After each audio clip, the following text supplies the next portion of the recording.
Shalom and good evening. This is TV7 Israel News broadcasting to you from Jerusalem. And in today's top stories, Lebanese Prime Minister Sa'ad al-Hariri announces his resignation, accusing the Islamic Republic of Iran and its Lebanese proxy Hezbollah of plotting to assassinate him. Prime Minister Benjamin Netanyahu reiterates a warning of the reality on the ground across the chaotic Middle East, in which, wherever the Islamic State is ousted, the Islamic Republic moves in and establishes itself militarily. In an unprecedented move, Israel announces it will invade Syria if jihadist forces that are linked to al-Qaeda would attempt to capture the border village of Khadir, which is populated by members of the Syrian Druze minority, many of whom have relatives in the Jewish state. Lebanese Prime Minister Sa'ad al-Hariri announced his resignation on Saturday, accusing the Islamic Republic of Iran and its Lebanese proxy Hezbollah of plotting to assassinate him. In a televised statement from an undisclosed location in Saudi Arabia, Prime Minister Sa'ad al-Hariri declared that the situation in Lebanon has deteriorated to a similar climate that prevailed before the assassination of his father, the late Lebanese Prime Minister al-Hariri, in a car bombing that was attributed to Hezbollah supporters.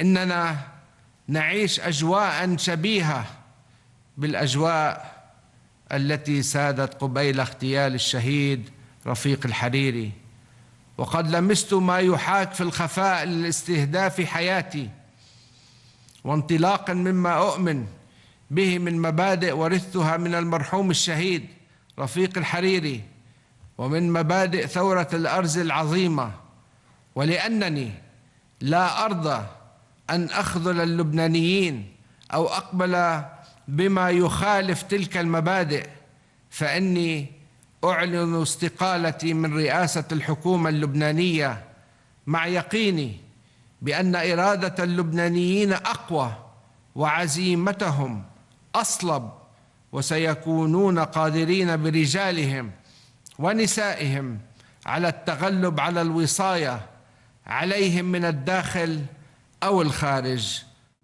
Prime Minister al-Hariri also took the opportunity to condemn Iran for its ongoing interference in affairs of the Arab world, declaring that the Lebanese people will rise up to confront the Iranian threat and that of its allies, to assure that it will fail in its efforts to control the entire region.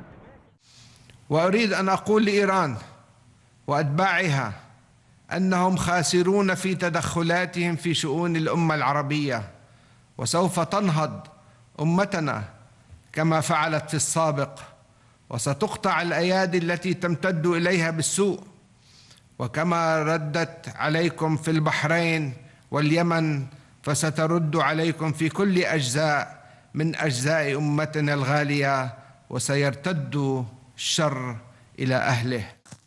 In response to the announcement by the outgoing Lebanese Prime Minister and the allegations he leveled at Iran and Hezbollah, the leader of the Iranian-backed militia Hassan Nasrallah claimed in a televised statement that al-Hariri's resignation was a decision dictated to him by Iran's arch-rival Saudi Arabia. Nasrallah also took the opportunity to urge Lebanon citizens to preserve sectarian calm and warned them against any political escalation in response to al-Hariri's move. هذا بيعطينا هذا المعطى أو هذه المعطيات بيعطينا استنتاج واضح وقطعي مو احتمال أن الاستقالة كانت قرارا سعوديا أملي على الرئيس سعد الحريري وأجبر عليه، وأن الاستقالة لم تكن نيته ولا رغبته ولا إرادته ولا قراره. On the streets of Beirut, Lebanese residents voiced mixed feelings on the latest developments, worried about a deteriorating situation that may lead to dangerous consequences. يعني بدها ناس توقف، يعني بس نتقدم عم نرجع، ويا زلمة عم يرجعنا لورا. إنه البلد حيكون من سيء إلى أسوأ أكيد، لأنه سعد الحريري كان عم بيساعد كتير البلد، لأنه يصير إنه يمنع الحروب عن البلد ويمنع الإرهاب، بس للأسف استقال ما بعرف ليه من ضغط من السعودية كرمال حزب الله ما عم بيقبلوا إنه يشيلوا السلاح. مثل بعضها يعني وضع بلد منه ماشي فيه وبلا منه ماشي يعني شو ما في شيء جديد مثل ما بيقولوا له بيعمل هيدي هي منتهي اصلا من الاخر.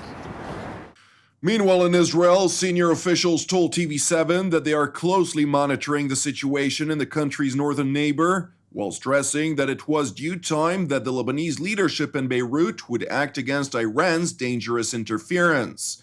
The officials echoed a statement by Prime Minister Benjamin Netanyahu, who stressed in an interview yesterday to the BBC's Andrew Marr show that the resignation of Lebanon's Prime Minister was a wake-up call to Iran's attempted takeover of the Middle East. Just heard al-Hariri, the Prime Minister of Lebanon, resigning. He said basically Hezbollah took over, which means Iran took over. And I think this is a wake-up call for everyone. It says what the Middle East is really experiencing. It's experiencing the attempt of Iran to conquer the Middle East, to dominate it and subjugate it. And I think when Israelis and Arabs, and it's all the Arabs and the Israelis, agree on one thing, people should pay attention. We should stop this Iranian takeover. Prime Minister Netanyahu also took the opportunity to once again reiterate his warning of the reality on the ground across the chaotic region, in which wherever the Islamic State is ousted, the Islamic Republic moves in and establishes itself militarily. As ISIS moves out, Iran moves in. But they want to bring their Air Force there, right next to Israel. They want to bring Shiite and Iranian divisions right next to Israel. They want to bring submarines and military vessels right into the Mediterranean, right next to Israel. So we will not let that happen. We will resist it. The interview with Prime Minister Netanyahu was made before he returned to Israel. Now to the Syrian border with Israel, where a car bomb in the border village of Khadir, which is populated by members of the Syrian Druze minority, many of whom have relatives in the Jewish state, has raised alarm in Israel. The car bomb, which claimed the lives of 9 people and wounded 23 others, prompted clashes between the al-Qaeda-linked Hayat Tahrir al-Sham, formerly known as the Nusra Front, and the Syrian military that protects the village. The incident, which took place on Friday, prompted Druze residents of Israel to gather near the border fence in show of support for the people of Khadir, with some of them attempting to cross into Syria, but were held back by IDF troops. Residents of the Israeli Druze village of Beit Jan declared that the Druze citizens of Israel are willing to pick up arms if the Israeli military would allow them to assist their brothers and sisters in the Syrian village of Khadir. اجينا نتضامن مع اخوتنا في الجولان وطبعا ننقل الخبر لاخواننا في حضر انه احنا واقفين معهم من كل النواحي وبنطلب احنا من دولة اسرائيل اذا بدها تحتل الحضر احنا مستعدين نفوت احنا جنود وبنخدم في جيش الدفاع مستعدين. In an effort to calm the Druze citizens of Israel, a small minority in the Jewish state that is hailed for its loyalty and has senior representatives in both the IDF and the government, including a minister and several generals, Jerusalem announced that it is prepared to protect the residents of the village of Khadir. The announcement followed by a statement by the Israeli military in which it said, quote, "The IDF is prepared and ready to assist the residents and the village and prevent damage to or the capture of the village of Khadir out of commitment to the Druze population." This is the first time that Israel has openly declared that it would invade Syria, a threat that prompted an immediate retreat by the jihadist fighting the Syrian military with the aim of capturing the Syrian border region with Israel. Thank you for watching us. Praying for the peace of Israel and the peace of Jerusalem. I'm Jonathan Hassan. Have a Erev Tov, and we will see you again tomorrow at the same time.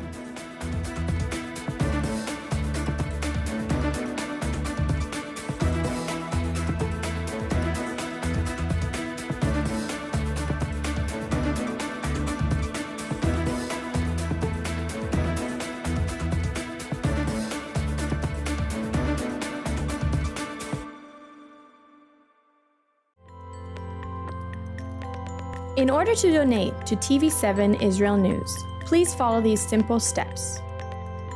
First, press the Donate logo, located at the bottom left side of TV7 Israel News Facebook page, or on the Donate tab at the head of the page. Then insert the amount you'd like to donate, and fill in your credit card information. Just like this. And press Review Donation and continue. After reviewing your donation details, please press Donate to finalize your donation. That's it! Your donation is now complete, and an email with your donation details has been sent to your email address. You can also print your donation receipt by pressing the link here. Thank you for supporting TV7 Israel News.